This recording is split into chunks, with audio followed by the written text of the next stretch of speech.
Okay. Going live, attempting to. You got this. Eye of the Tiger. Go The live. Eye of the Chuck Wagon.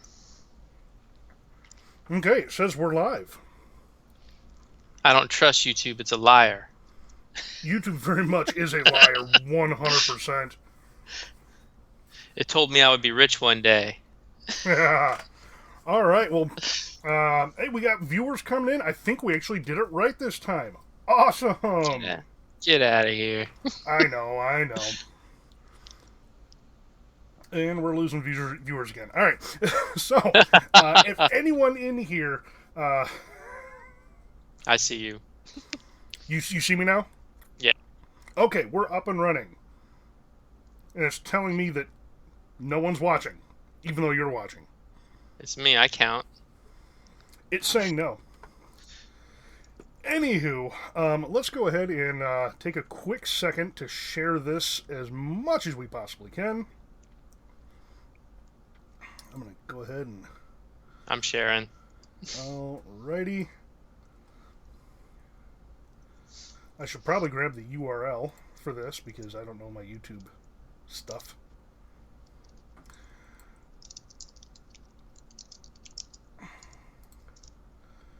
Get this shared out.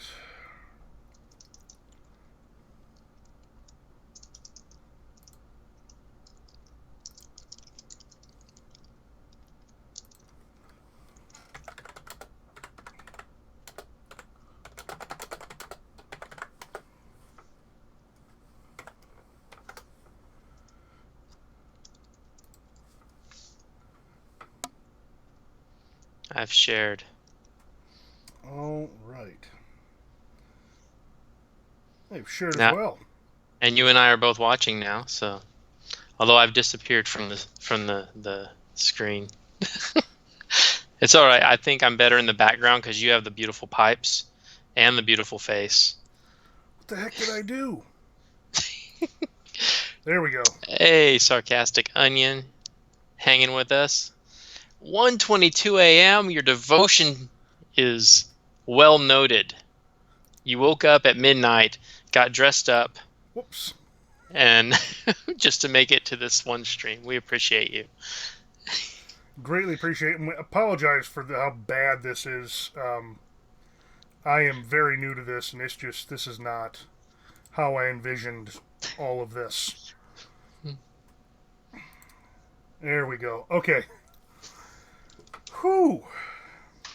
Oh, and I'm actually seeing chat here too. All right. So yeah, sarcastic onion. Thank you very much. All right. I think we can actually start. Heck yeah. Like it's working. I think it is. I think we've done it. Sky is still above us. All right, we're good to go. All right, so we are talking about this wonderful new set, War of the Spark. Pre-release is next weekend, isn't it? I think it is. Yeah. Yeah. Yep. It's coming at us like a out of control train. It really is, and I am kind of geeked. It's going to be interesting to see that many Planeswalkers played at one time.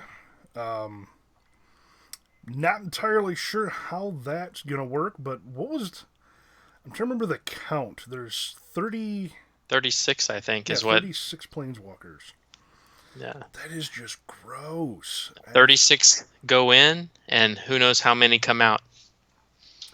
You know, who was I talking to? We were talking about the fact that Garruk hasn't come back. And, like, I mean, I don't know about you, but he's, like, the one that I really, really want to come back.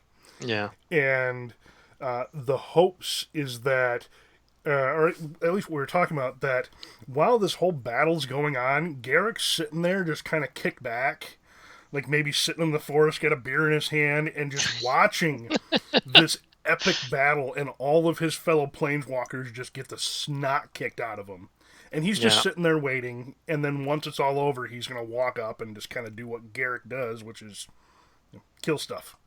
Just chop up the rest of them. Exactly. I think that would be interesting. Yeah, I mean, he does have a storyline coming up because in that interview with Mark Rosewater, Hmm. um, when Garrick was brought up relentlessly, and they said, you know, he's definitely going to be in upcoming releases, but just not in this one. Yes, yes. I know that was one of the things we were talking about, and that's kind of what spurred the whole. He's going to come in and just kind of do what he does. Yeah, Because if I'm not mistaken, isn't he still kind of not right from the whole Chain Veil thing? I I mean, think so. I'm catching up on lore because I'm learning. I'm learning, but Garrick is. I guess I should probably start focusing on him next. what from I mean, so the when he put the veil on, he essentially went nutso, but he was powerful enough to, well, a, not die the moment he put it on, but then to actually get to the point of getting it off without killing him. But if I remember correctly, it kind of tainted his mind, and Garrick wasn't exactly the most rational being to begin with. Yeah. If you add in the damage possibly done by the chain veil, that could just be absolutely nuts. So, but anyways, he's not in this set. He is next set, hopefully, possibly. Yeah. So, JJ, what is your favorite card? What are you most excited? What one card are you most excited about in Uh, this set? well, the one that I had to get the minute I saw it because I kind of consider it a game changer card is the new Teferi. It it it doesn't just shut off a um, one or two things. It shuts off a huge portion of magic for your opponent. Um, it's three. Well, first of all, it's cheap. It only costs three, and I feel like in my bones that this has the potential to alter modern in a different way because the minute it hits the battlefield, uh, your opponent can't cast anything at instant speed. Mm-hmm. Like it all the flash, all nothing comes out at instant speed anymore. So the minute it hits the battlefield, they can't respond when that's out there. And then additionally, they can't do any combat tricks. They can't, any combat tricks that involve casting. All the instant stuff just goes away. And I like how it just, in terms of control, it just puts this big blockade up in front of your opponent where now they have to rethink how they're going to execute their deck. It changes how they're going to execute it. It's a fantastic card. I can't wait to get them and to start building with it. Yeah, no, he looks really good. One thing that I will come, it has nothing to do with the actual card itself, but looking from last Teferi to this one, if you look, he has aged tremendously. Like he looks like almost like Danny Glover at the very beginning of the Lethal Weapon series, and then now this Teferi is him at the end of the series. It's just a whole lot has happened for him, and I don't think he took it very well. Yeah, yeah. Kind of like the Danny Glover, because yeah, that's a good one-liner. The Danny Glover's one-liners. There you go. There you go. I'm a huge Danny Glover fan. In fact, on Steam, that he is my avatar. I absolutely love that man. But yeah, no, this the new Teferi, the whole static ability with the planeswalkers in general with this set is something I am really digging. Because essentially, at sorcery speed, the activations, it's, I mean, don't get me wrong, they're nice, but having a continuous static ability, like you were saying, this essentially shuts down their game aside from sorceries. I mean, they can still do instants, but they have to do them as if they were sorceries. Yeah, and what's great about it is it flips it on you. Now you can plus them up and do all your sorceries as instants. And Exactly. there's nice little 2 mana sorceries that destroy target attacking creature. I forget what it's called, but that's a sorcery speed that you can just if you go up against say something like burn, this just it's crippling to them. They have to get this off the battlefield, and if they don't have something to get it off in hand, this will quickly overwhelm them, and you will overwhelm them too. I mean, you can cast a lava coil at instant speed. I mean, that's awesome. You can bring in black, and you can cast duress right after their draw step.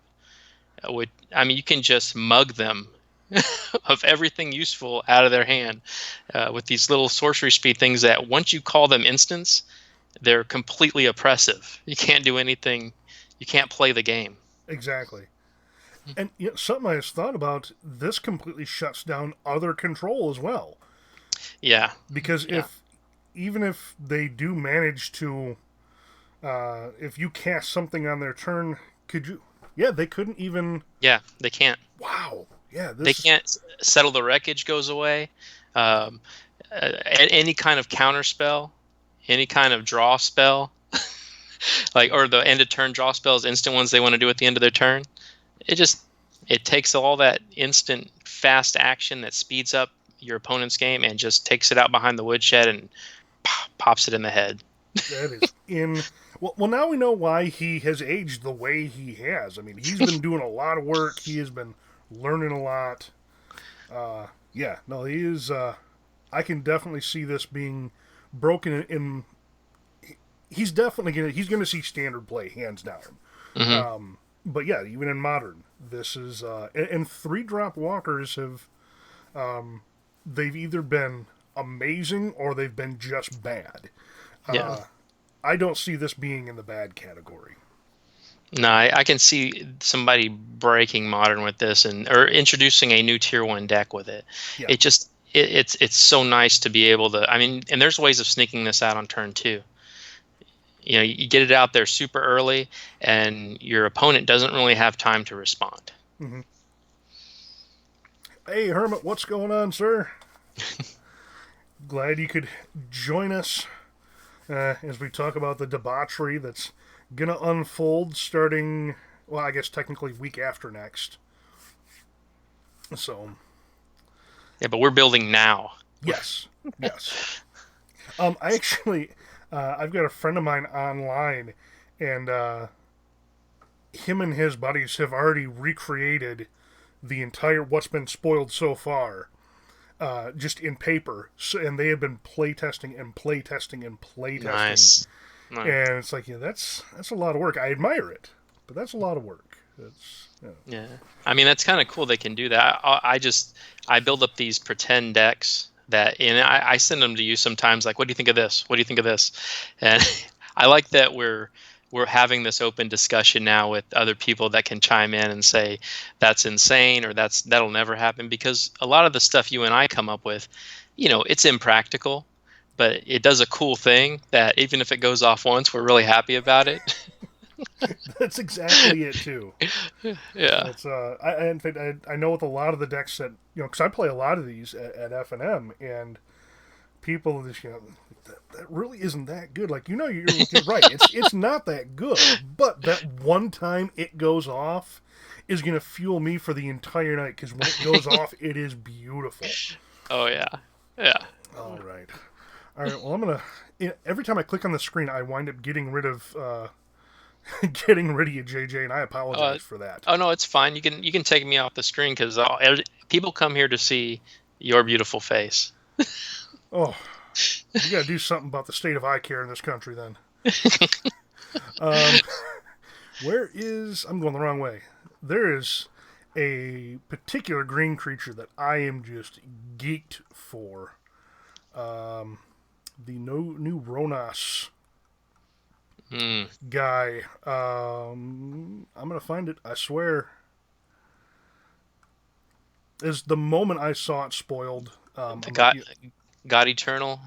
The Ronus? God Eternal Ronus? Or is it a different Ronus? No, it is him, but that's not the one I was thinking of. Although that is going into the exact same deck. Let me try it. Here he is. There we go. So, Final Destination, finale. There we go. Oh yeah. Oh my goodness. Yes. Okay, there we go. I got this worked out. Finale of Devastation. This is the one card that, like, holy cats. Yeah. Sorcery speed, 2 green and X. You get to search your library and graveyard. That's what's bonkers. You get to search your graveyard too. For a creature with converted mana cost X or less, put it in the battlefield. And then if X is 10 or more, creatures get +X and gain haste until end of turn. I can't even tell you how much my Ronas EDH deck is going to just enrage people with this card. Because essentially, at least my Ronas EDH deck, it works around Ronas being able to give anything trample and +2/+0, but it runs Craterhoof Behemoth. Nice. So if you can X this for 10 and search out Craterhoof Behemoth, so everything is going to get +10/+10 and haste, and then they're going to get +X/+X according to the amount of creatures you have, plus trample. Oh, yeah. So for 10 mana, you're adding, at very absolute least, 11 toughness to anything on the board. So even if it's just a Craterhoof Behemoth, it's going to swing in with that and trample, and that's going to be lethal damage just by itself. Let's not consider all the other creatures you have on the board. Those 1/1 flying insects tokens are just going to be these massive. They're going to be like pterodons. Yeah. They're no longer insects. So yeah, this is the card that I am most excited about. I'm not entirely sure if it's going to see anything outside of EDH. But yeah, I don't even care about that. I care about this going into my commander deck, and then the flavor text on it. Some spells sing a quiet tune, others roar. That's beautiful. Yeah. That's just poetic. Freaking right poetry there. So yeah, that is the card that I am most eager to get a hold of. I will have a foil copy hopefully by the end of pre-release weekend. That is my goal. I wish that on you. And now, because I've said that, this is going to be my promo at least 2 or 3 times. I'm guessing. Which I wouldn't be mad about. I really wouldn't. Oh, no, you want a play set of those promos. Oh, definitely. All right. So what else do you got? What are some of your other ideas for this wonderful set? So just something I noticed that I'm always trying to cast on difficult color combinations, and I saw that there's this creature called Prismite that came out, and if you're in blue green, if you're playing Simic, you can use that with and this isn't really like a huge effect, but I like being able to filter through a lot of mana and just getting the colors you need. If you have Prismite with Biomancer's Familiar, then it'll cost you 1 for 1 to choose your color combinations, and I really like that. And the fact that you can have both of them out on the field pretty early in the game, where you can start casting those awkward spells that we don't normally get access to. If you're playing in Simic, you're stuck in Simic, or maybe adding 1 or 2, maybe 1 more color. But you could filter everything through Prismite with a Biomancer's Familiar out there, and just so you know, Biomancer's Familiar reduces the cost to activate anything for a creature by 2, but it can't go below 1, so it'll only reduce it by 1. So you can just filter everything through the Prismite and cast it that way. But it's a little effect that I think it's kind of cool. I think it's it doesn't do like some great big thing, but there's a couple, and with that it makes me look for other activated abilities that I can use Biomancer's Familiar with, and I found 2 that are kind of interesting.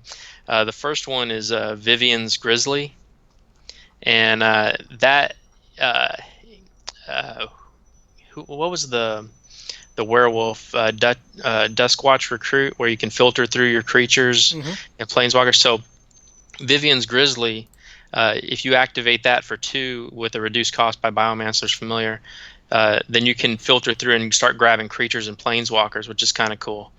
And I think the other one I noted was Living Twister.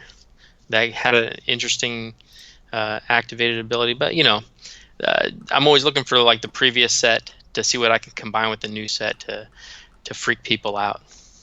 No, that makes sense. And, I mean, that it definitely explains a lot of the decks that the channel puts out, which, I mean, let's be honest, are entirely your brainchild.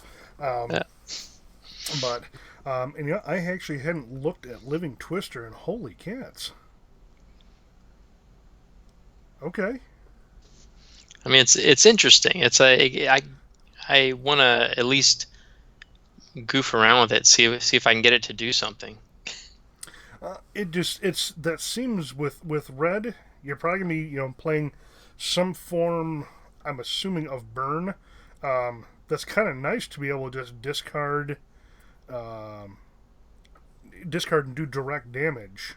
Yeah. Because that tends to be where red fails out, is if you can't get him in that first initial 5-6 turns, you're kind of stuck. It's just kind of what it does. That seems like it could be handy.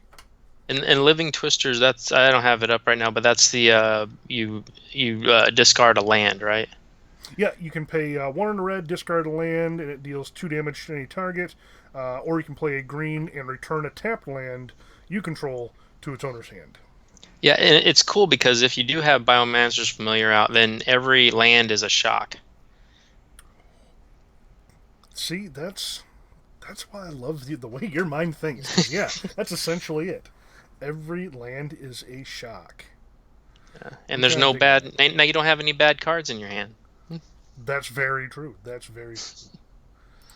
All right, let's see what else we got here. There was another one that it was probably Ronas.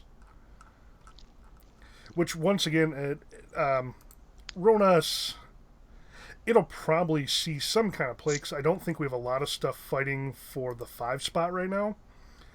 Yeah. At least compared to, I know there's a lot of good 4-drops in this set, but right now we've got so many good 4-drops all kind of vying for that spot. But anywho, so God Eternal Ronas, it's 3 generic, 2 green. You get Ronas in the flesh coming out. He's a 5/5. He's got Death Touch.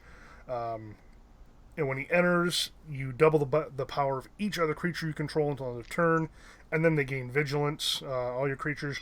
And then when he's put into the graveyard, you get to put him into your library, 3rd from the top.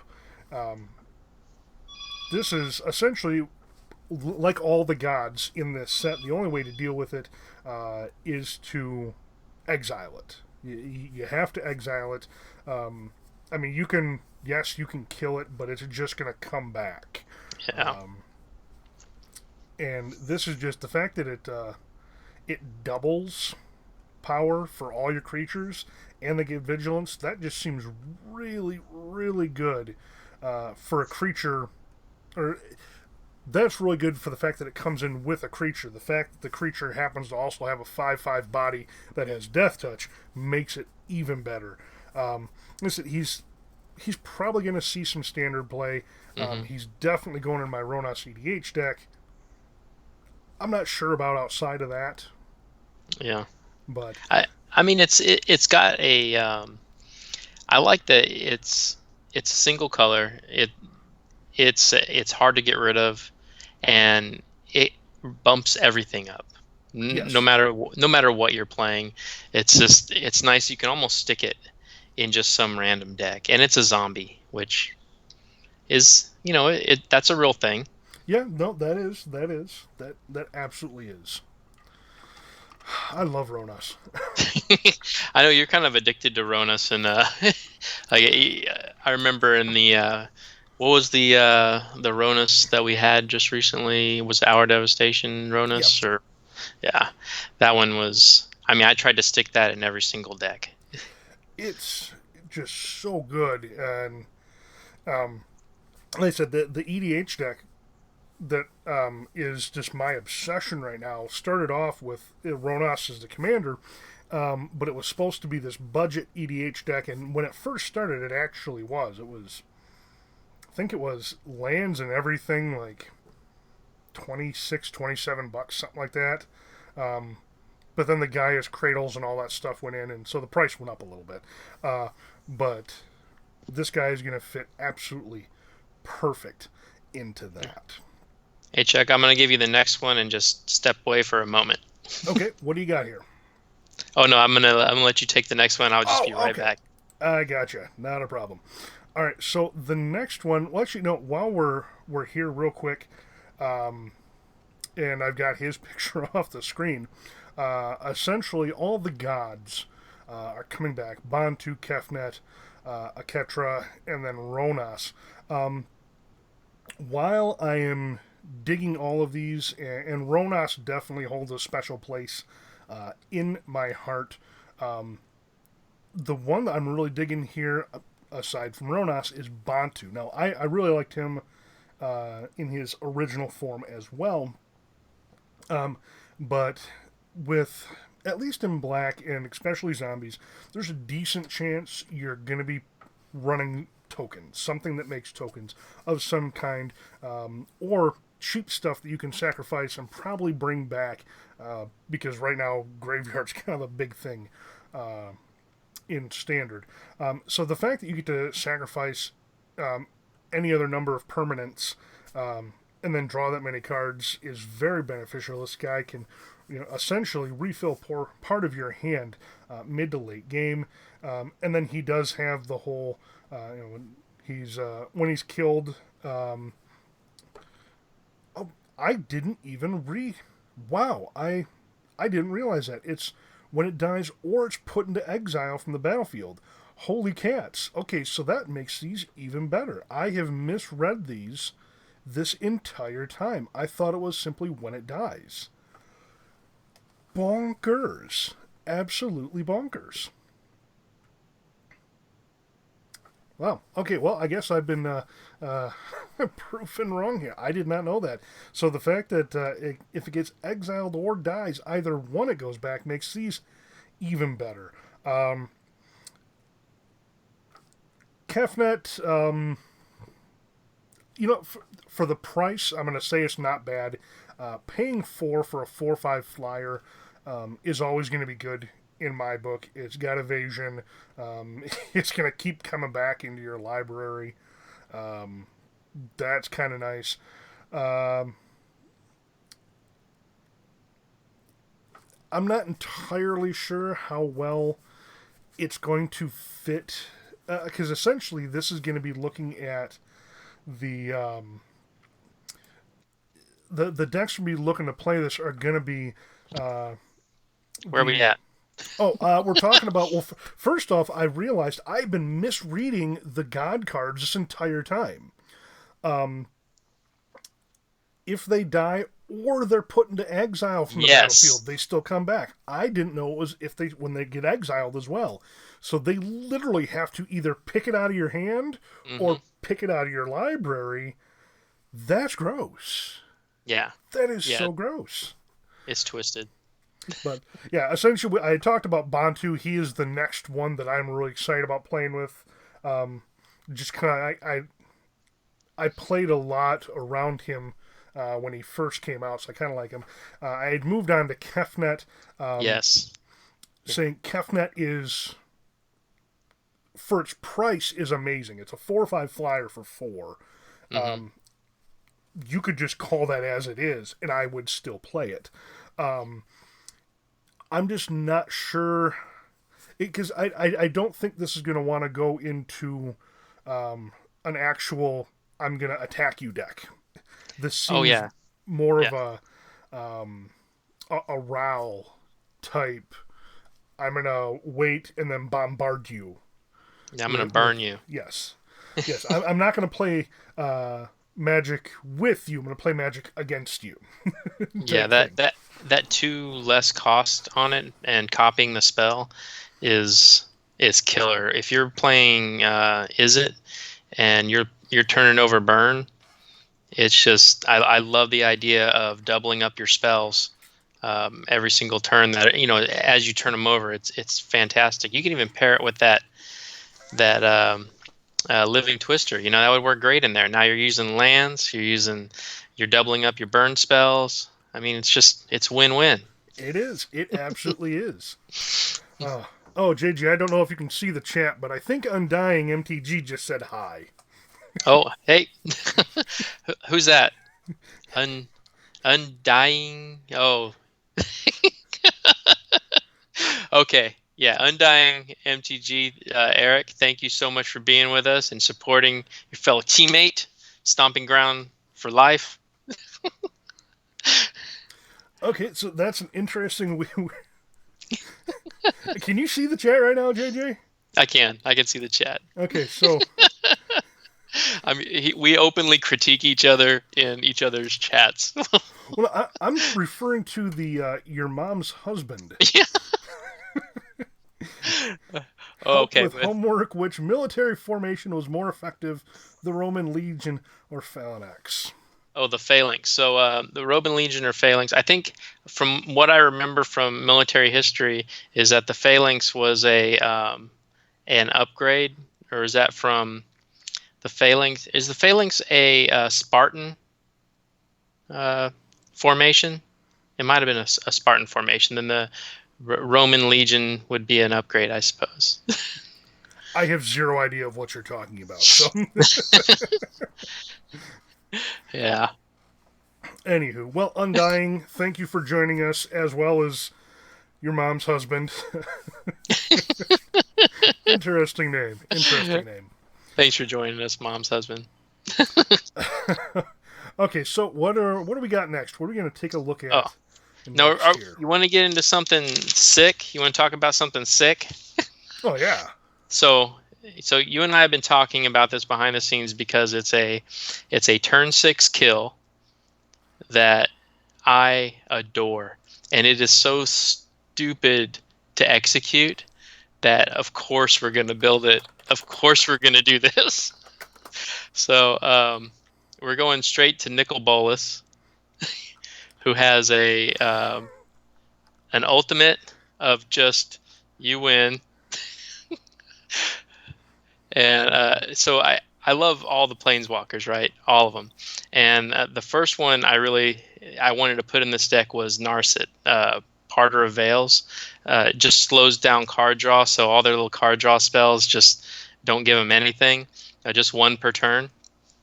And then Davriel, if I'm saying that, Shadow Mage out there with a discard -1. The loyalty's pretty low, 3. And then Nicol Bolas, who's just the mightiest of the mighty.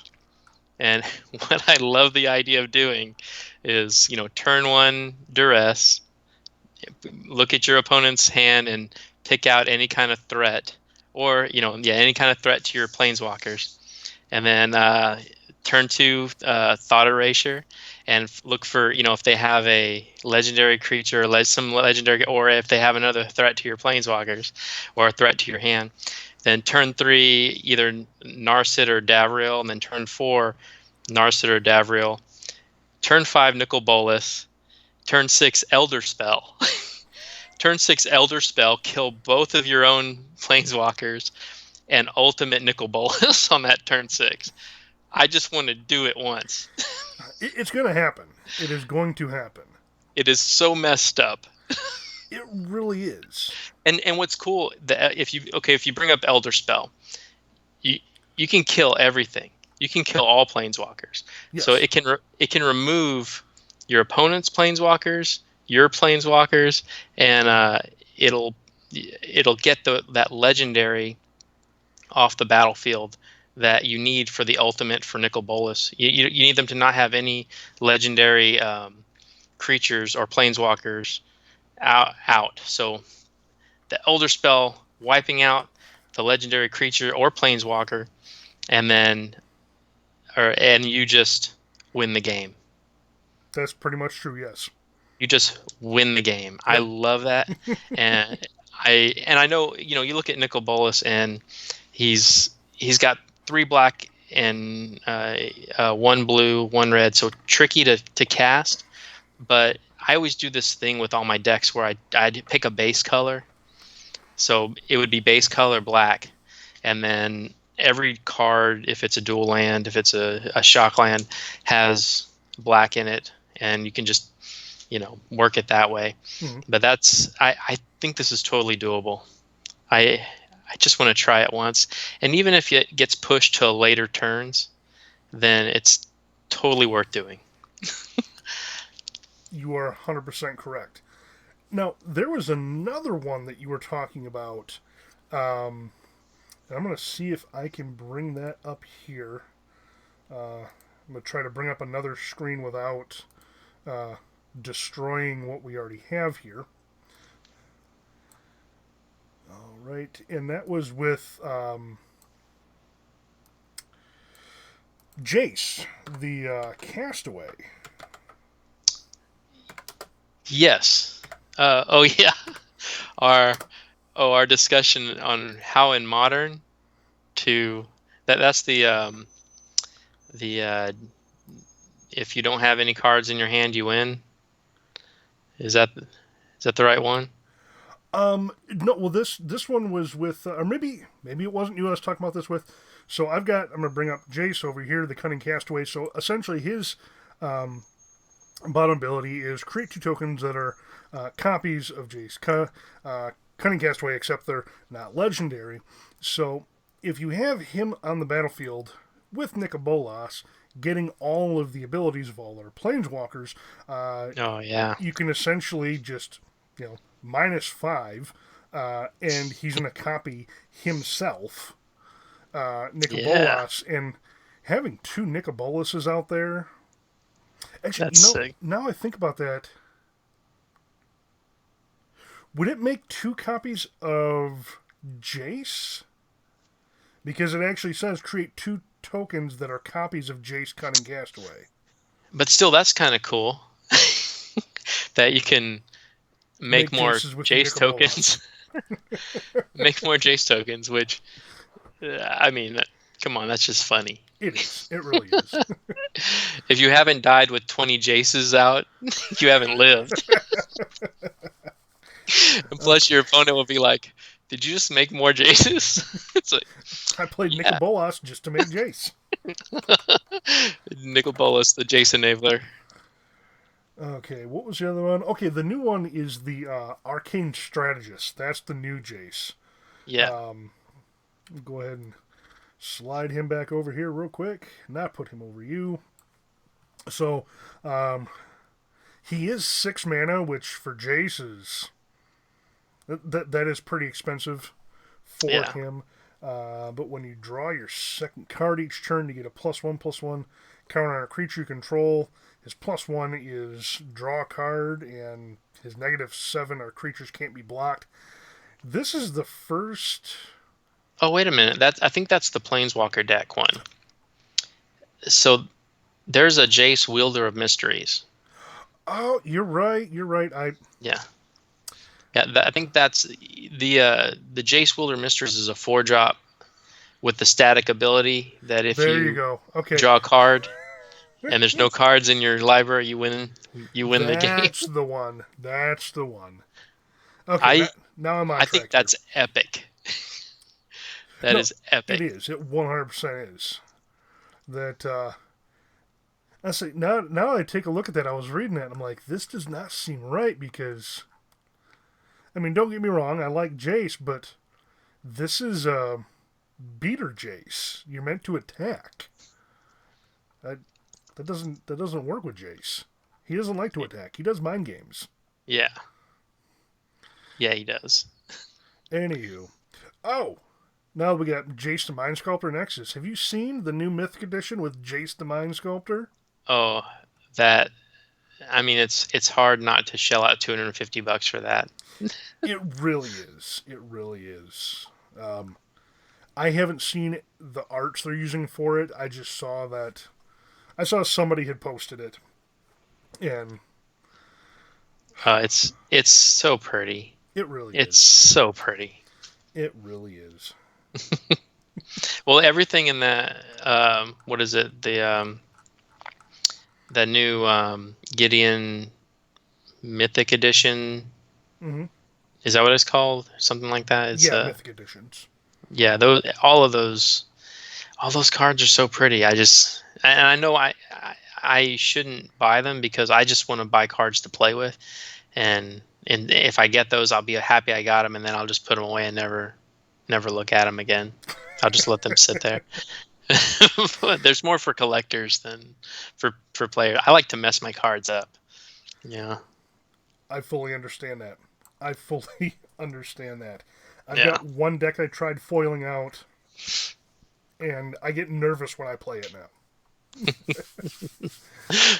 Yeah, it's. I mean, I'm starting to dabble. You know, I've been trying to build my little library of modern decks, Hmm. and I've been dabbling in foils.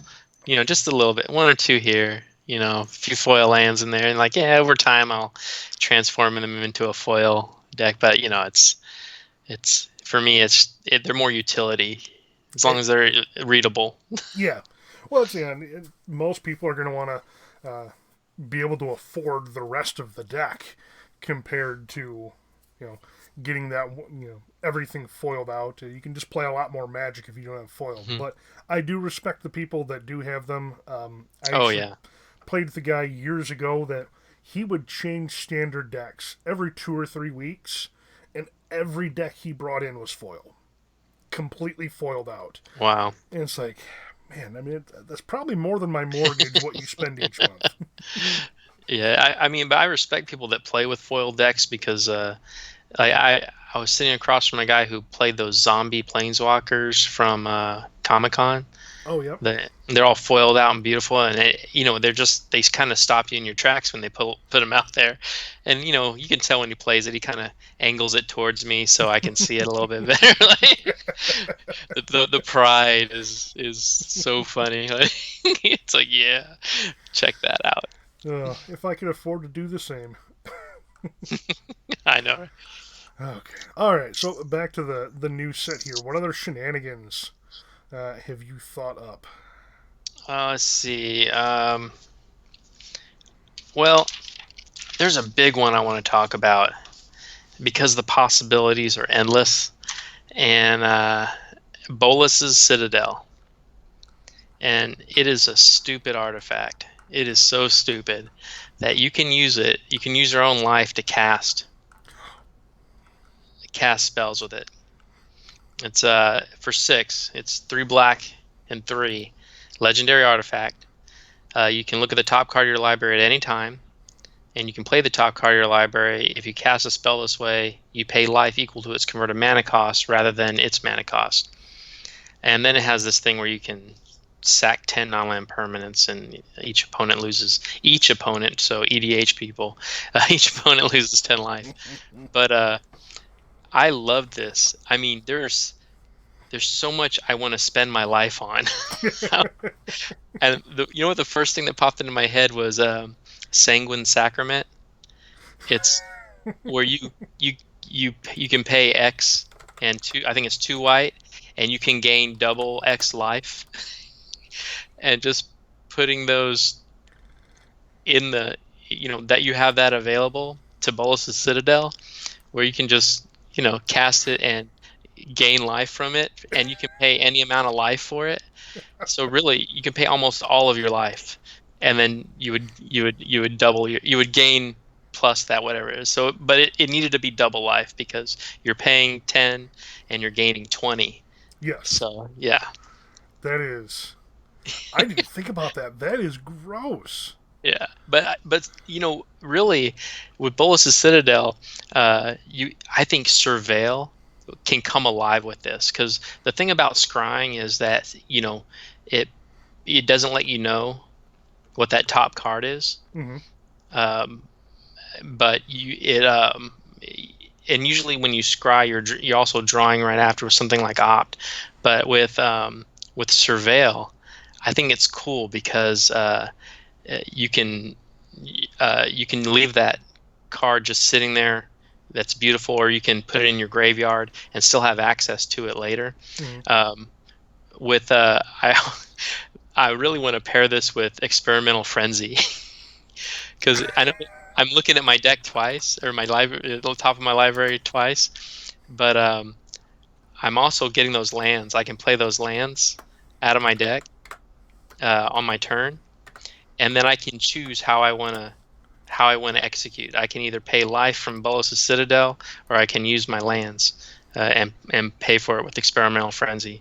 And I know that's dumb. That's a dumb way. It's way too much. But the things I want to cast: Omniscience. I want to cast. Uh, well, once you cast Omniscience, you're basically casting everything. Yeah. But something big like that to get it out. And there's also all the new you pointed one out, all the finales. Yes. Those are X. Everything with an X cost in it. I want to monster drop one of those with a Bolas' Citadel. I didn't even think about that. Now, does it say, do you have to, okay, if you cast a spell this way, pay life equal to its, rather than pay. Okay, so you can't pay half and half. Okay, no, you can't do that. Oh no, you're actually paying life for this. So, Well, no, I but you guess, can, but you can hit the 10. That's what's cool. Yeah. Is you can do a Finale of Eternity and destroy up to 3 target creatures with toughness X or less, and then if it's 10 or more, return all creature cards from your graveyard to the battlefield. So you can stock up your graveyard and cast this with Bolas' Citadel. Your life drops to garbage, and but it's awesome. It's awesome. Or you can just do your Finale of Devastation. It's in green black, which is very a very real way to cast that. And you don't have to cast it for 10, but you could cast it for 10 and you end the game. I'm digging it. But yeah, I love that it's just sitting there, right? And people may ignore it for a little bit, but even if you're playing something like Dimir with control, with a instant sitting on top of your library, you can cast that with life with all your lands tapped down. It's just, it's another way to cast spells utilizing all your resources. I just love it. Well, I mean, it's if we take a look at, if nothing else, price history of most anything that has the Phyrexian mana, where you could pay the life instead, that's what set them aside from everything else, the fact that you could use your life as a resource. Mm-hmm. And this is essentially giving everything Phyrexian mana. That's absolutely insane, because, I mean, yes, you're not going to have this out. I mean, if you're talking early, maybe turn 4, you could possibly have this out. Yeah. But, at turn 4, come turn 5, if you've played a land every turn, you now have 24 mana to work with and still have 1 life left. Mm-hmm. So, And what's cool too is if you move it into Modern, there's a billion tutors that put a card on top of your library. Mhm. Whatever tribe you want to be in, there's a tutor that will search through your library, put that on top, and then it's immediately castable. You can, if you play that creature that, I don't know, the only one I can think of is like Flamekin Harbinger that can search out an elemental and put it on top of your battlefield. Mhm. If you tap out for that, or if you tap out for all these other spells, you can still cast that thing you just put on top of your library. I love it. Exactly. That's definitely, it's got EDH written all over it. Oh But yeah. I definitely see this finding, even if just a small corner home, a home somewhere in Modern, just because of the amount, the possibilities for it. The same thing, you turn your life into a reliable mana source. Yeah. I mean, it's. I haven't looked through what Commander can bring you, but I'm sure there's something that you can trade life with people. I mean, it basically turns, if you get, say you're in some sort of life link or some life gain situation, and you have Bolas Citadel out there, and you just Bane fire someone for 40, and you're at 50 life. I envision stuff like that, like the ultimate uncountable Bane fire into someone's face, get it back from your graveyard, and do it to the next person. Or yeah, something like that. But it's stupid, right? But just a lightning bolt to someone's face at lightning from the that's gods. beautiful. I really hope I get to see at some point in time somebody Bane fire for like 35, 40 damage. Or check this out: mass manipulation. You can own everybody's battle, their field. You could just steal everybody's stuff in one turn.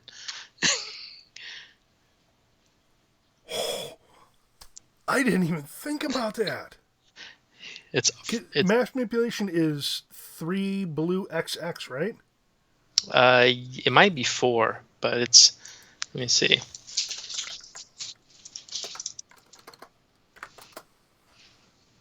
Yeah, it's 4 blue XX, and I mean, you're paying basically 2 life past the first 4 life for stuff. You know what? I'll trade 2 life for a creature. Yeah, well, just to steal everybody's things in one turn, it would be so funny in Commander, where you're on, you're like on turn 10, and people have built up their boards pretty thick, and you just cherry pick everything out of their boards. Oh my goodness! Like, thank you for everything. I mean, now that I think of it, even in Standard, that would wreck right now. And I mean, blue-black is kind of in a decent spot. I wouldn't say it's the strongest right now, but that's insane. You could literally take the majority of your opponent's board and... Wow. Okay, I didn't even realize that. That is good stuff. This is why I can't ever let you go. Check this out. If you have Teferi out, you could do it at instant speed. Like when they go to combat, and you've maneuvered your mass manipulation to the top of the deck with your Bolas Citadel out, and they move to combat, and you just rob them of everything. And then they just sit there with their hands in the air, like, dang it, and you come back at them with their entire army. Oh my goodness, that is gross. That is absolutely gross. So much possibilities with that. But it would be funny in Commander, because I like the fact that it goes across the entire board, all against all your opponents, and you're like, I'll take that, like shopping, like get your shopping cart out. Exactly. I'm gonna leave y'all some tokens, and that's about it. You're gonna have some tokens. Yeah. There you Oh my goodness. All right. Well, I really wish I could kind of contribute more to this, but like I said, I've lost my the notebook, and my memory is not what it used to be. Well, we could probably go on all night. There's a lot of interesting things, and those are the ones that jumped out at me, the big ones. But there's, if you're, what's the other one? Spark Double has tons of application of, duping a planeswalker, making it non-legendary. Mm-hmm. Then all the individual planeswalkers are just, you can build around them. You can just completely build around them. It would be fun to keep duplicating planeswalkers over and over again. I mean, like you said, 2 Nicol Bolas out, and you just actually, let's talk about that combo we were talking about with. It's not really a combo, but I called it a soft lock with Davriel, and then with Narset. So Narset doesn't let you draw more than 1 card, and then Davriel at the beginning of each opponent's upkeep, if that player has 1 or fewer cards in their hand, then it does 2 damage to them. Yes. I love that little soft lock where you can just ping someone's hand and keep coming at their hand. And uh, if you want to add into Fairy, which why not? Yeah. You could instant speed duress them right after their draw step. I mean, it's just come on. It's mean. It's cruel. It's they will hate you because It's fun. you don't let them play at all. Yeah, you just keep emptying their hand and. Exactly. Oh, here's one. This I'm sure it's not going to be bad. It's the Deliver Unto Evil. Oh, It's a sorcery, 2 and a black. Choose up to 4 target cards from the graveyard. If you control a Bolas, return those to your hand. Otherwise, an opponent chooses 2 of them, and then it's essentially what did I hear? It was an evil form of gifts. Gifts on gift. That completely aside, even though this seems like a really, really good card, the art on this card, I am like so deeply, madly in love with the art on this card. That might be my next tattoo. I don't know. That is how much I love this art here. So I'm sorry, I didn't mean to interrupt you there. I just happened to see that pop up on the screen and just. Oh no, you gotta there's so much going on, you gotta shout it out the minute you see it. I like the idea of using Dreadhorde Invasion on turn 2 and then just having that what's that common 1-drop that destroys a planeswalker or destroys I think it's Spark Harvest. Oh yeah. Destroys a creature planeswalker. Now you've got a little amass zombie to sacrifice to stuff like that. Mm-hmm. It just you poop one out every single turn. And I like the idea of getting Dreadhorde Invasion out there and just using that as a way to have a sack out, something to sack to all these other spells. And just that little thing. You put Dreadhorde Invasion out and someone plays Teferi on turn 3. And then on your turn 3, you play this little 1-drop common spell, and you play this 1-drop common spell, and you destroy their Teferi. Nope, that seems pretty good. I would. I completely forgot that one even existed. Yeah, and that would kind of shut their game down pretty good. Yeah. Hey, Chuck, I'm probably have to leave you to close out the show because there's people knocking on my door right now. If you saw me, I believe the hotel is moving us to a different room. Okay, then. Well, good. I know, right? With that. Yeah. All right. Yeah, I'm sure I can find some more things to jabber on about. Okay. Well, thanks for having me on, and I will jump back in if I get to another room anytime soon. All right. Well, thank you very much. Greatly appreciate it, and good luck finding a new room. Appreciate it. All right. See you later. Okay. So, all right. So, let's talk about now. This is curious. And it looks like we don't have a whole lot of people in the stream right now, but I'm going to go ahead and pose this question to you guys.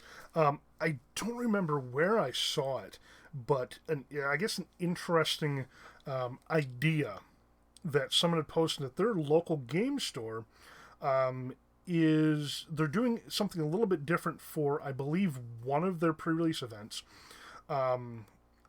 Essentially, during this one particular event, any planeswalker spells that you get, you can cast them with any form of mana. So right here we've got Chandra in front of us. I could cast her with a swamp, a forest, and 2 others. I'm curious to know what other people think about that. It's I think that could cause some pretty serious confusion, if nothing else, and it's going to be kind of different. You're still here. I appreciate that, Undying. I really do. But I think this pre-release is going to be. I think awkward is the best word to use, because we've never had a set, and we probably won't have again, at least for not quite some time, a set with so many walkers where essentially everyone's going to be playing them. It's not going to be the oddity that you see one or two people doing. So I'm not sure. I think that's going to make it a little rough. Like I said, it's going to be tough to play with this many planeswalkers as it is. So, but there are so many cards in this set, and I know I say this kind of about every set, that there's just, oh man, this is going to be so good and so good and so good. I mean, I truly believe it. That's one of the reasons I love this game, is because every time a new set comes out, especially, I will say that we had a couple years there where there was kind of a lull in the ingenuity coming out of Wizards. But, so what was the question? Oh, okay. So yeah. So Undying. So there was a game store that was talking about, they were promoting that one of the events they're going to do is they are, any planeswalkers you pull in your sealed pool, you can cast with any color mana, regardless of the planeswalker. So if you pull a Chandra, you can cast her while playing mono green. I think they're doing it so people can really play every planeswalker they get, just because it would be kind of fun.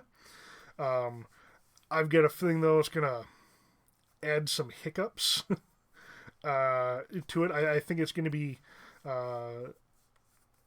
not troublesome. It's going to be, I think awkward is the best word for it. It's going to be awkward with that many planeswalkers in on the field and in play in your hand altogether, let alone be able to cast something completely off color. I don't know. I don't think I would enjoy that.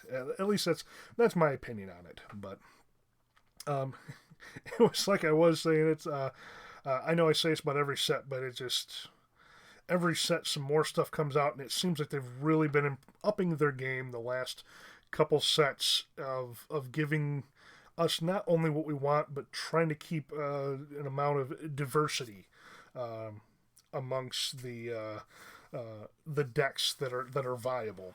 I mean, there's always going to be the one or two tier ones. That's just kind of how it goes. But I'm really geeked about this. And this one, the new Gideon.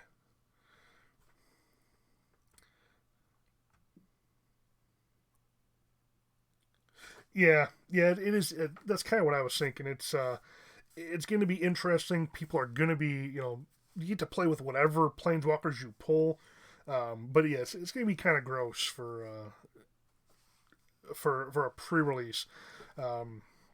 There's a reason the majority of planeswalkers are either two of the same color or two of different colors, but you very rarely see, two generic cost and then just one color. They do that for a reason. So it's, if you could, essentially like they're going to be doing, just simply play any planeswalker you pull. It's going to take their power level and just, it's going to be gross. But yeah, so Gideon here, tell me he doesn't look like he's just finally had enough. Now, I will be one of the first people to admit, and I'm probably going to get some grief over this, but I don't like Gideon as a person. As a planeswalker card, I appreciate him. But as a person from lore, I just personally don't like Gideon. That's just me. But yeah, he looks like he's finally snapped, and he's just going to... Hey, Darkseid, what is going on? What is going on? Glad to see... Hey, we're getting some more... Well, hi, Kate. Everybody, Caitlin, that is my daughter. She's over at her uncle's house right now. Hi, Caitlin, how you doing? Thank you for joining our stream, honey. Even though hardly anyone is watching. So, anyways, so yeah, Gideon just looks like he finally snapped and he's ready to just kind of end it all. Fingers crossed. I really hope, once again, I'm going to get some crap for this, but I hope he's one of the planeswalkers that does not make it out. Just saying. Anywho, let's go back. What is another one we are looking forward to?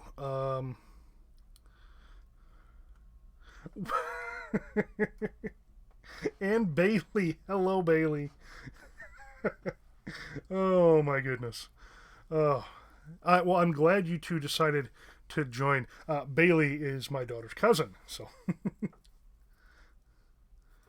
both you and Billy are watching. Well, that's awesome to hear. Oh, goodness. Quality over quantity. There you go. All right. Yeah, unfortunately, I've lost my notes for tonight's show, so I'm kind of flying blind here because I don't remember nearly anything that I was gonna originally talk about, aside from the two Ronas guys that are just, in my eyes, completely broken. God Eater Eternal. I mean, just first of all, this card is gorgeous. I think they did an excellent job simply representing Ronas and just kind of how he is. The fact that you get a 5/5 for 5 with Death Touch.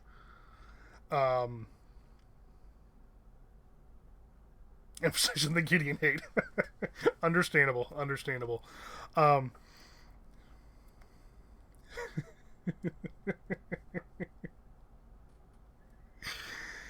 Anywho, so yeah, I really think this card is gonna be. I think he's gonna see standard play.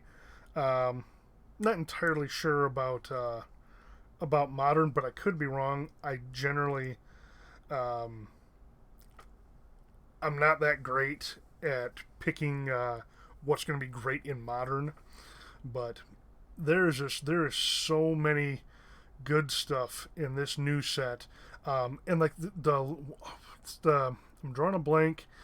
The black sorcery that just kills stuff. Kills the other planeswalkers. The gods really are bonkers, and we were talking about that. The fact that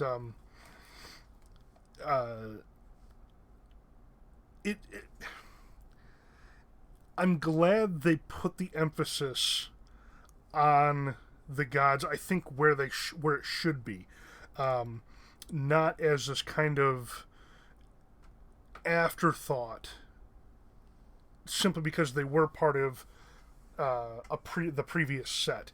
I'm glad that they're bringing them, I guess, up to the PowerPoint that they should be at, because these things, regardless of what they do or what role they play, they are gods. They are revered that way in the society, and I mean that's essentially where a deal of the power comes from. So I'm glad the gods are bonkers.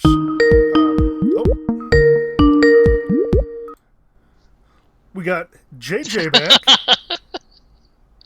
Hello. Can you hear me? I can, and I've got no video on you though. Oh, here, let me readjust. It's probably me. It's not you, it's me. So yeah. We're at a convention with I'm at a convention with my son, and he there we go. Yeah, they just called me. It was like right in the middle of our stream, and said, "Hey, we need to move you to a different room." I'm like, all right. Can you see me? There we go. I got you back now. All right, man. So they had to move you. Well, that sucks. I guess they had promised the room they gave us, which is an exact duplicate of the room we're in right now. They promised that room to someone else, so they rushed up and kicked us out of the room, and send us upstairs. And my son was like, Doritos flying. Let's go. Are we still playing? Are we still doing stuff? Yeah, we are still good. I was just kind of babbling incoherently. It's the best kind of Undying made babble. it back. Darkseid is in the room, and then my daughter and her cousin are actually in the room as well. Oh, Caitlin wow. stopped in to say hi. Oh, I'm sorry. Did I yell too loud into the mic?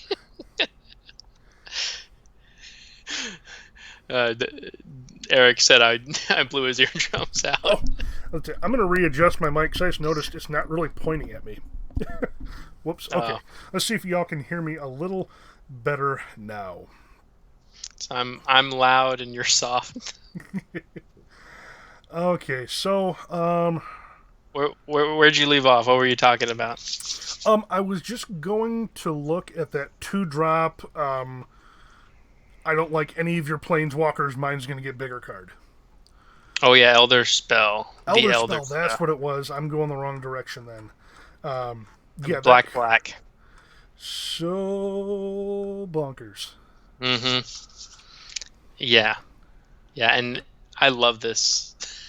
The path to power is often paved with atrocities. That's a great line. And the art is kick-ass. It's violent. And who is that in the picture? What's that now? Who's that in the art? I can't. Elder. Why am I not finding it? Elder Spell. It's sorcery. Black. Oh, it's the Elder Spell. Oh, okay. I'm like, I don't see it. It looks like Rawl, maybe, or that's not. It doesn't look like Dak. He's wearing Izzety colors, so. Soren's Thirst. Oh, that is beautiful. I like that a lot better than the original art. Okay. Focus, Chuck, focus. The Elder Spell. There we go. Okay, yeah. 2 black for a sorcery. Destroy any number of planeswalkers. Not just theirs, not just yours. Any You don't number. have to own any. You don't have to have any. Yeah. It's just a flat sorcery. It's... For 2 mana, this is at 2 mana, it's broken. It honestly is. What was the other one? Hero's Downfall.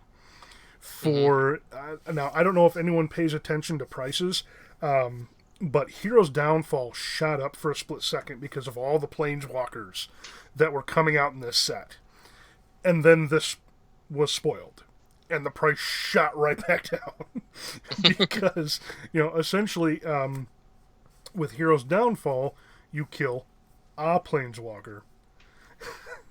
Tell Bill and I said hi, Caitlin.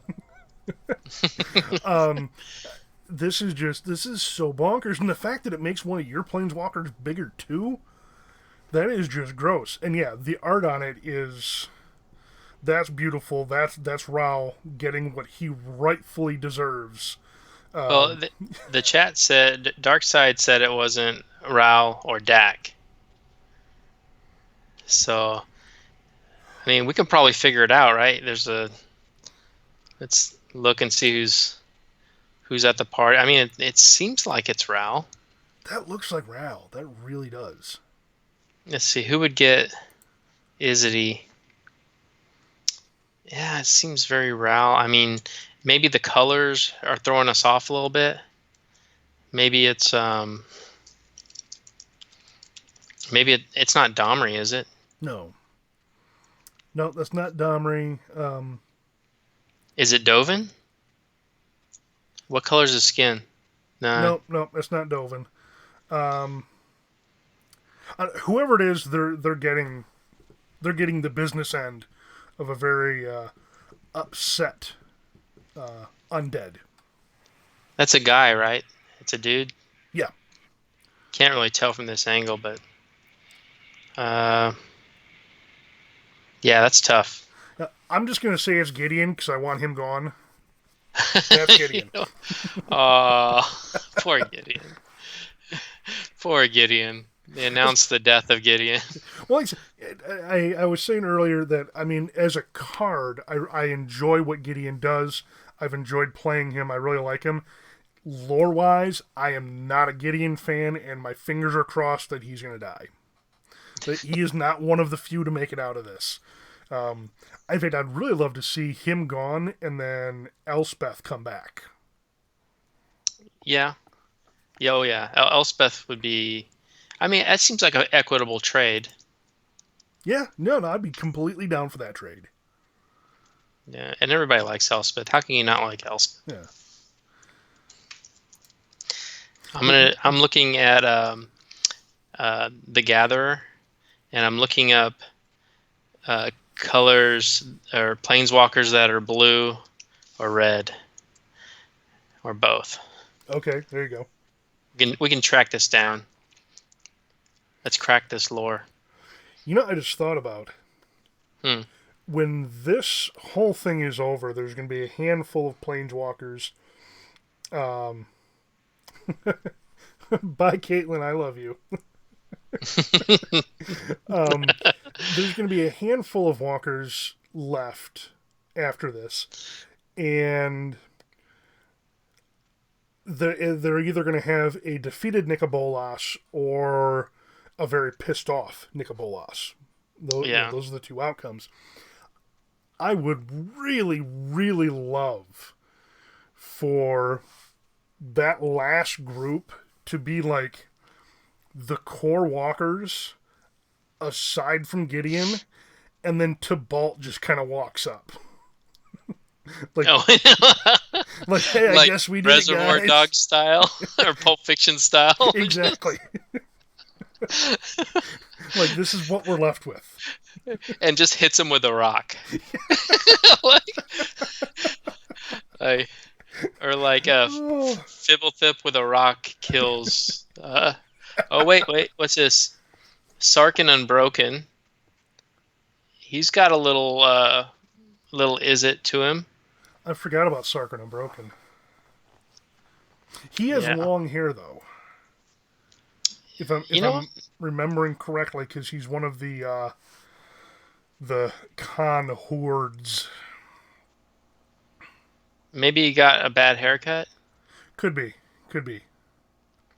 What about Venser, the Sojourner? He just... Venser is blonde, and if I'm remembering correctly, he's got a bunch of armor. Am I obsessing about this too much? You just say move on. Get it out of your system. Move either way. No, there's actually... I am enjoying that they're keeping a little more mystery to this. I'm really hoping that when we get the novels, there's going to be some spoiler type stuff in there that maybe the cards aren't revealing yet. Perfect example, the Wanderer. I would love to know who the Wanderer is. And didn't they say that she's simply an unknown walker? Or a walker that hasn't been discovered yet, I think is essentially it. Did you hear the backstory on her? No, I haven't heard any backstory on Wanderer. So the story with the Wanderer is, the reason she's called the Wanderer is because all the other planeswalkers, they have to concentrate and they have to use their powers to walk from plane to plane. The Wanderer, actually, her spark is so intense that she has to use her power to not planeswalk. Like, if she loses concentration, she just zaps to another plane. She does it, it's involuntary. So she has had to hone her powers to simply keep her where she's supposed to be, or where she wants to be. So I honestly think we're going to see something with her probably later on that does maybe flicker effects or something like that. But yeah, I remember if it was the Lorgoyf's podcast who had it on. I don't remember. It was one of the podcasts that I was watching was talking about, or that I was listening to was talking about her. And yeah, she seems like she is going to be at least she has the power to be a permanent part of the Magic universe. Yeah, and then this is a significant planeswalker too. I mean, her static ability and her triggered ability are fantastic. Oh yeah, especially at common level. I mean, yes, she's eventually gonna. Well, actually, no, she really can't kill herself off because she can only go down to 1. But no, her. Wait a second. Prevent all non-combat damage done to you and other permanents. I keep missing the other. And well, hello, Dylan. How are you doing today? I tell you, everyone's just coming to pay me a visit. I like it. Oh, but yeah. So, if you get a chance, you can dig more into the Wanderer because there's a lot of stuff I'm not remembering. But very interesting card. And then we've got Tibalt, which he should have been Mythic Platinum Rare because he is the greatest Planeswalker. But now you can have Tibalt Tribal. Tibalt Tribal. Well, thank you for joining us. Undying, greatly appreciate it. Charge your dang phone. Man, Eric, are you watching me in the bathroom? Is that what I get from my friends? Is that you go to the crapper and you're like, let's see what JJ's doing? I'll take it. Oh, Lord. Oh. All right. Ooh, here's another one. What do you think about that? How do you pronounce it? Talsimer, Friend to Wolves. Oh, yeah. Talsimer, Friend to Wolves.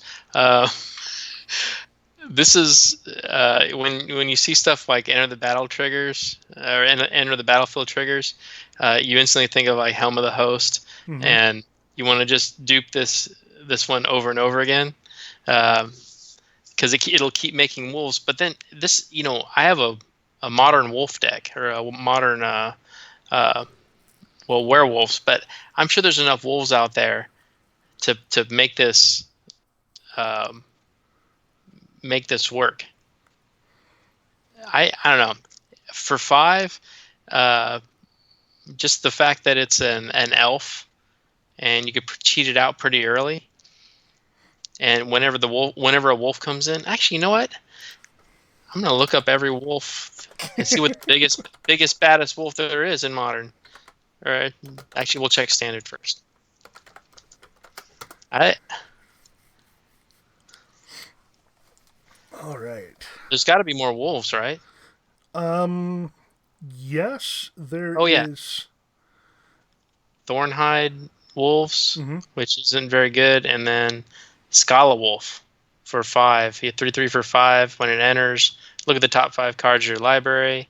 Reveal a green card from among them and put it in your hand, and the rest on the bottom. That's not very good.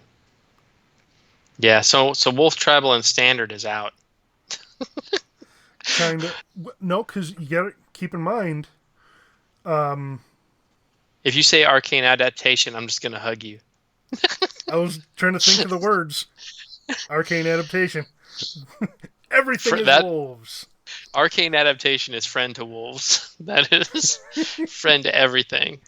It really, really is. Tell you what, ever since you created Cat and Pony Show, that is just, I absolutely love that card. That's how I knew you and I would be friends forever, is because you appreciate a bunch of cat ponies. Indestructible, life-linking cat ponies. I tell you what, that Cat and Pony Show took me to top 8 for like 2 months in a row. Then they figured you out. They're like, oh, it's this guy again. Well, I know the first F&M I played it at, like literally the first time I laid the Arcane adaptation, and I said Arcane Adaptation, I name horse. Literally, like we were playing like in the center of a bunch of long tables. Like everyone to my left and everyone to my right just got dead quiet and just kind of looked over like, the hell did you just say? And by the end of the night, we had people like circled around looking and watching this abomination just destroy. And yeah, and part of the reason that it did so well, especially the first couple of weeks, is because nobody was expecting it. Nobody had anything to combat it. And then after the next couple of weeks, people were starting to build specifically to go after that deck. Yeah. That was probably a highlight, one of the top 3 Magic moments of my Magic career. Oh yeah. Well, I mean, that kind of is the epitome of us. I think our greatest moments are these weird one-ofs that are easy to destroy, but if you're not looking for them, like that one where we had the adept, what was his name? The one that you pay 5 and you can cast any instant or sorcery from your hand, and I was casting Apex of Power with it. Oh yes, yes. Yeah, and nobody was looking for Apex of Power. They're like, "What the hell is that?" And what I was trying to dig up with an Apex of Power was Omniscience. So I would Apex of Power into Omniscience on like turn 5 or something. And they're like, and then it was just draw spells and 1,000-Year Storms, but it was just, I don't know. I would call that like the epitome of our kind of deck. Like you just don't see it coming, and once you do, fairly easy to break up. You can kind of like, hack it up pretty good. But yeah, if you're not looking, you just get punched in the throat. That's essentially it, and that's and honestly, that's the kind of stuff I enjoy playing. I really like that oddball stuff that when it finally happens, when it finally goes off, and there's 2 types of opponents. The one that you can watch the veins start popping out, and you know that a stroke or heart attack is probably rather imminent. Or the other one, this is my personal favorite, the one that step backs and they're just like, that is flippin' amazing. Because you want your opponent to appreciate your idiot deck, right? You're like, exactly. What was the one we made, the mono black Tron? And Fear and Loathing. Oh, yeah. I still play that occasionally, and they hate you. They hate you up until you start casting Worst Fear. And then they're like, I like you now. I've had every concede I've had from that deck is when people think it's just Tron. And yeah, it's crazy. People are upset. People rage quit. But yeah, once you play that, the Worst Fears, or what is it, Garruk's In Garruk's Wake. Yeah, a card that nobody has ever played in any format ever. Maybe once in EDH.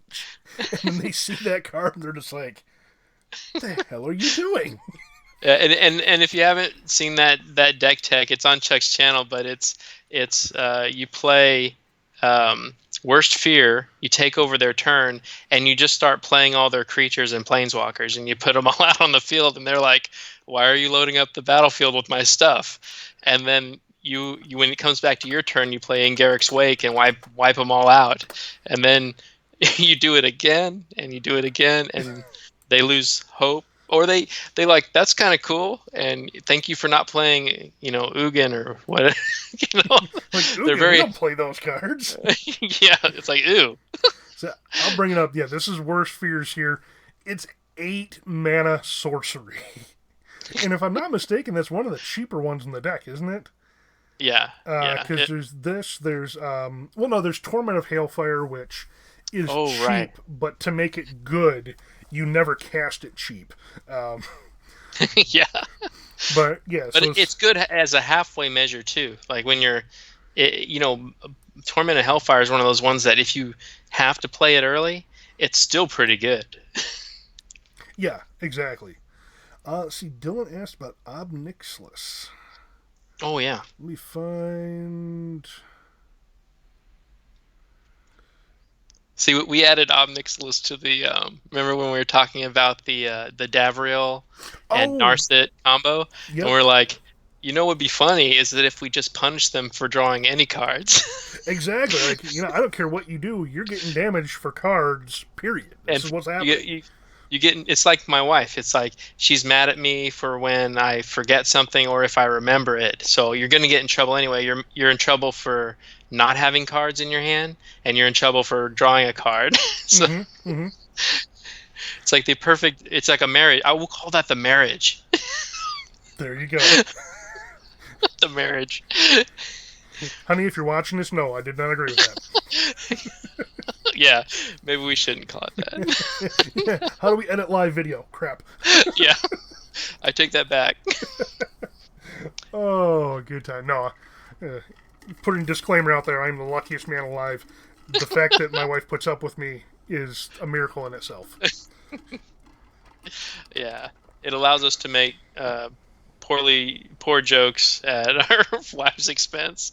A couple nights on the couch and it's all back together. There we go. But yeah, no, Ob Nixilis here. I'm kind of digging him. I've always been a fan of Ob. He was actually the first Ob Nixilis from Zendikar, was it? Zendikar or World Wake, somewhere in that block. That was when I first came back to Magic and started playing competitively. I had joined a league to relearn the rules because it had been so long, the rules had changed so much. And I was able to... That was the one that essentially... In fact, let me pull him up. Yeah, because there's the creature Ob Nixilis, right? Correct. That's... Oh man, that picture's gross. Ob Nixilis the Fallen. Where are we at? There. Okay, so there's Ob Nixilis, Black Oath, Reignited. Okay, yeah, so the Fallen is the one that anytime a land enters the battlefield... Here, let me bring it so y'all can actually see it. Yeah, whenever a land enters the battlefield under control, you may have target player lose 3 life, and then if you do, he gets 3 1/1 counters. So in my initial pools, I pulled this, and I got 2 of the, I believe it was water elemental or something, and essentially part of it had almost like a cumulative upkeep, that at the beginning of your upkeep, you returned a land to your hand. So I literally didn't even have to attack. I would play the elemental. The next turn I would play Ob Nixilis, and every turn I would return a land to my hand. I'd play that land, and just ping him for 3 life every single turn. Oh, that's nice. It was ridiculous, and I wound up doing like overwhelmingly good in that, where I really shouldn't have, because I really didn't know what I was doing. But this card did so much work for me. So Ob is another one who holds a special place in my heart. Oh, that's a beautiful. I don't think I've ever played that. That's see, now it's gonna get stuck in my head, and I'm gonna try to put Ob Nixilis and everything. Yeah, you can probably bet there's going to be an Ob Nixilis deck coming out sometime the next month or two now. Like a Ob Nixilis, a demon pony. The Demon Pony Show. Oh, no, we don't want to do Pony Show. Never mind. Oh, see, now when you use it out of context, it's gross. Yeah, that's okay. Oh, Lord. Anywho, It's getting dark. Oh my goodness, as our viewers drop like flies. Oh, the land. The engineered explosives land. The engineered explosives land. What is the name of that? Blast zone. Yeah. Oh, that is so sweet. I like the fact that you can target CMC cost, or the CMC number, but that it comes in with 1. I really like that. What I want to do is, remove it. Remove that 1 counter and just use it to blow up everything that's 0 for tokens. There you go. There's got to be a way to take a counter off something, right? Oh, there is. It's in this set. Well, let me see if it's. There is remove. See, we're jumping from thing to thing. Well, there's I know there's a Liliana something that you can remove X counters. Yes, it's there it is. Price of Betrayal. Remove up to 5 counters from target artifact, creature, planeswalker, or opponent. Well, that's almost a one. Well, let me see.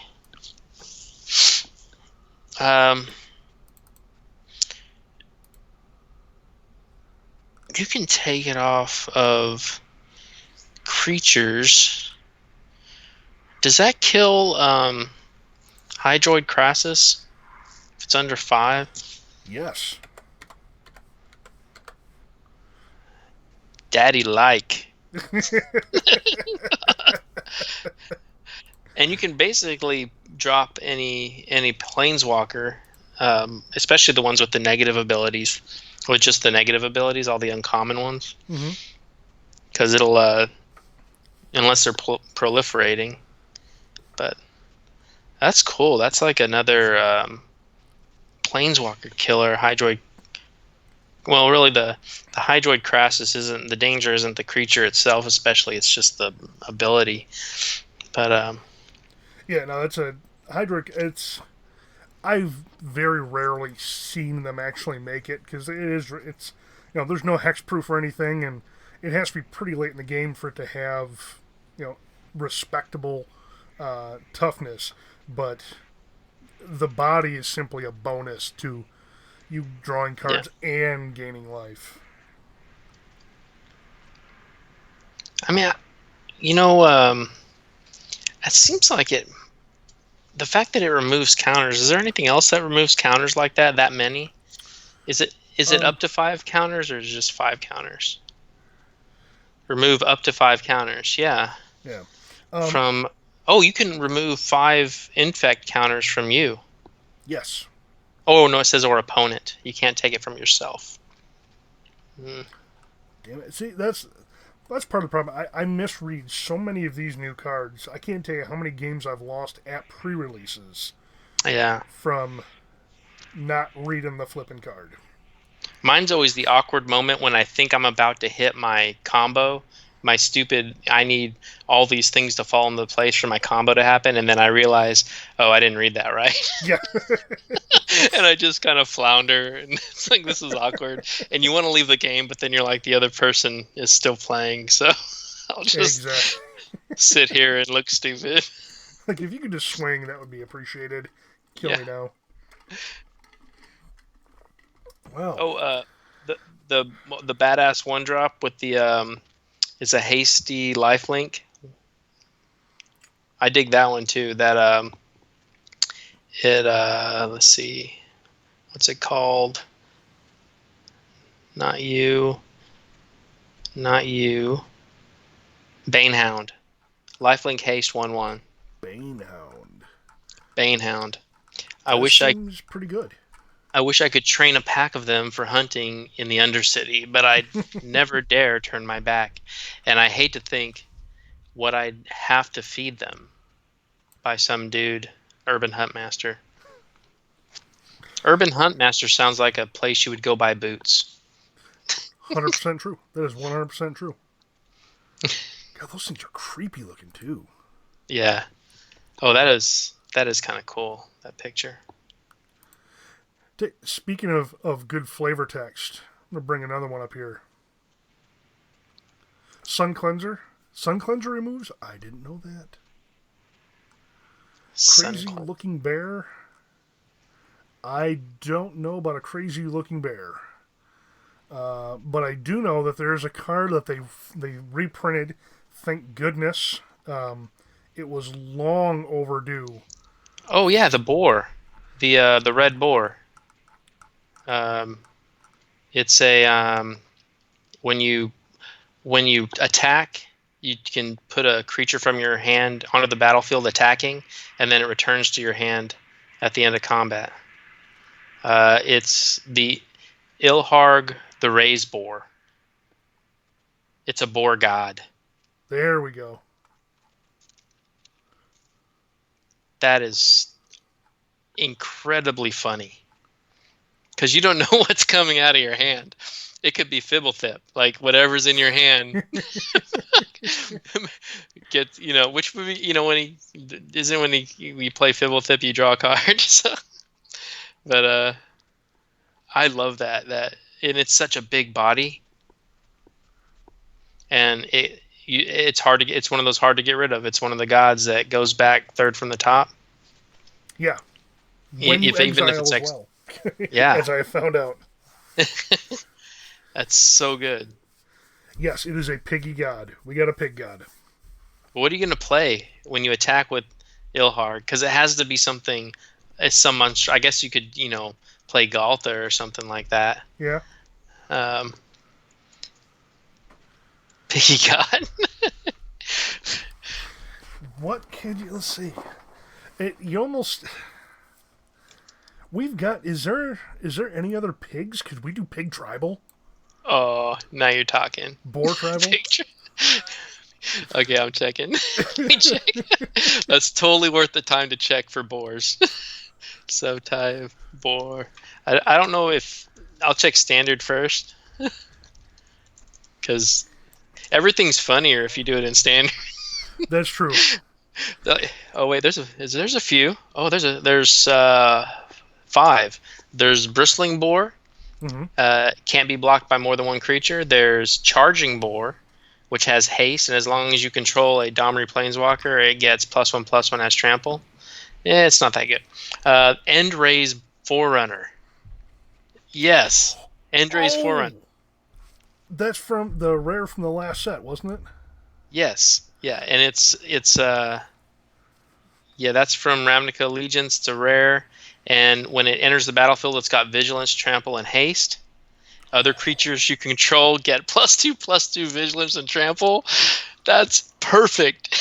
So it pluses up your piggy god. That's awesome. Oh yes, I guess we're making pig tribal. We'll call it Baconator. The Baconator. Where's my notebook? I gotta write that down. Give me that. That's awesome. You heard it here, folks. You heard it here first. You're gonna see in the Pro Tour. You're gonna see Tom Ross. Yeah.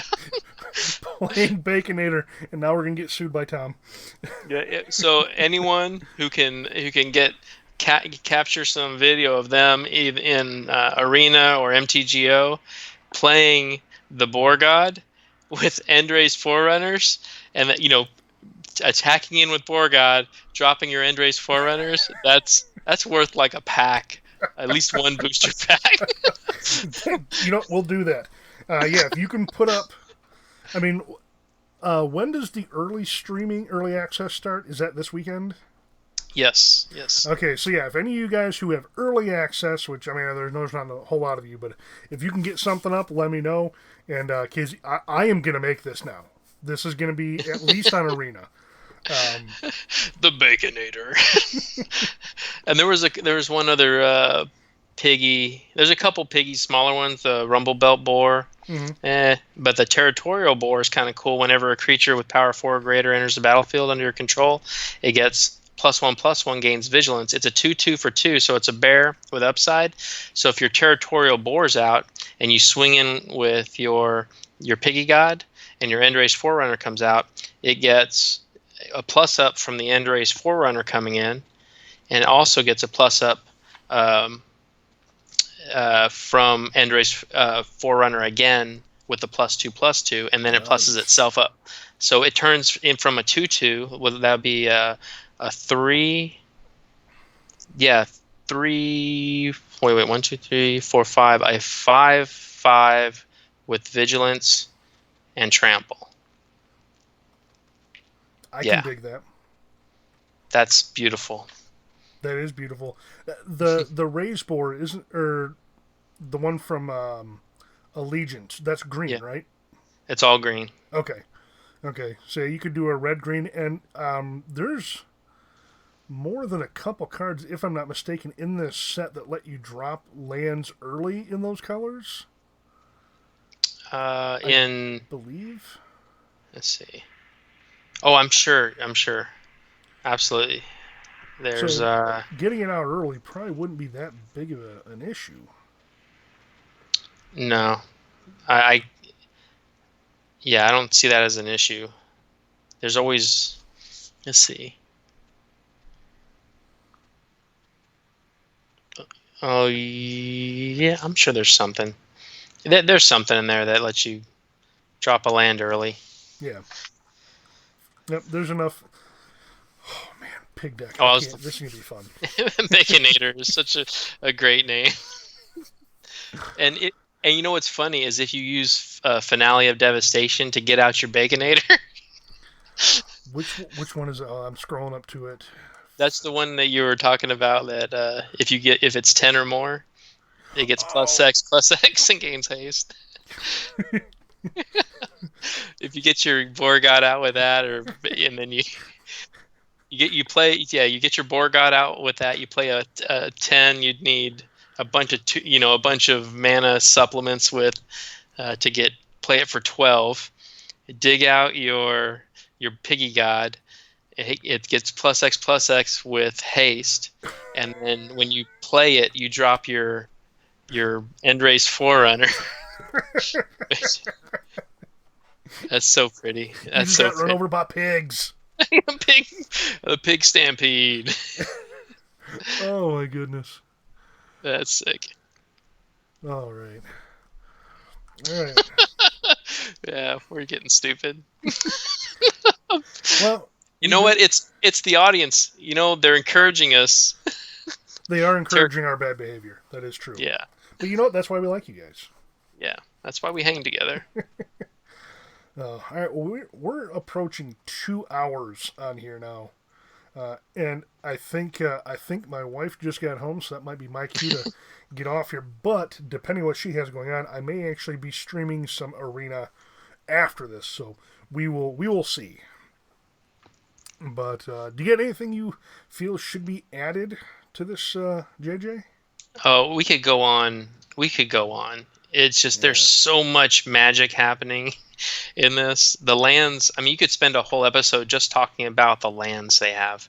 But yeah, I know if I bring anything up, we'll talk about it for another hour, and then your wife will be mad at you, and then it'll come up in conversation that I said something derogatory towards women or towards my wife, and then she'll be mad at me, and then you and I will have to break up.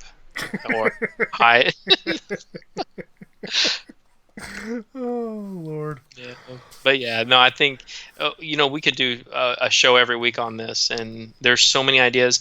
I hope everyone watches what goes on over the next few months, because not just from us, but from other content creators, because there's so much, you can put so much imagination into this set.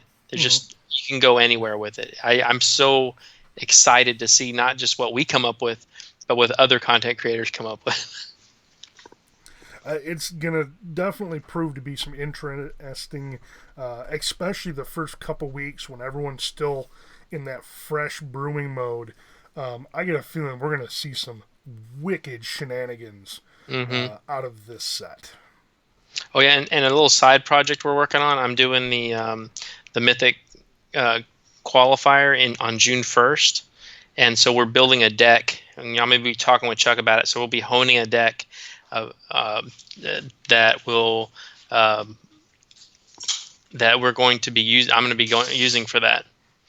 But yeah, so keep a lookout for that. It should be an interesting conversation. Sorry, someone just walked into the room. Oh, are they moving you again? Yeah, probably. That was it. Let's recap. So we talked about some cards. I ran from one floor of a hotel room to another. The manager apologized profusely. I'm like, I couldn't explain to him that I was in the middle of a Magic stream. This is like, I said, it's cool, man. Can I just get to my room? Exactly. Let me go. All right. Well, I want to thank everyone for joining us here tonight. Greatly appreciate it. And I have not forgotten, we are still going to put this week's video up. It's going to be going up tomorrow.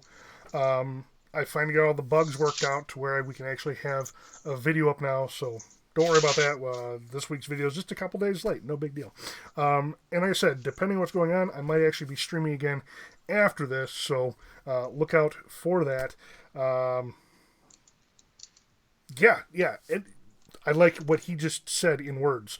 Drop your ideas down in the comments. I would love to see the craziness come out of this set. So, anyways, thank you all for watching. If you like what you saw here, do us a huge favor, subscribe to this, and then share this with your friends, your family, your loved ones, and your pets. Everyone could use a little more magic in their lives. Once again, thank you for watching, and you can always find us on Facebook and Twitter, Chuckwagon MTG.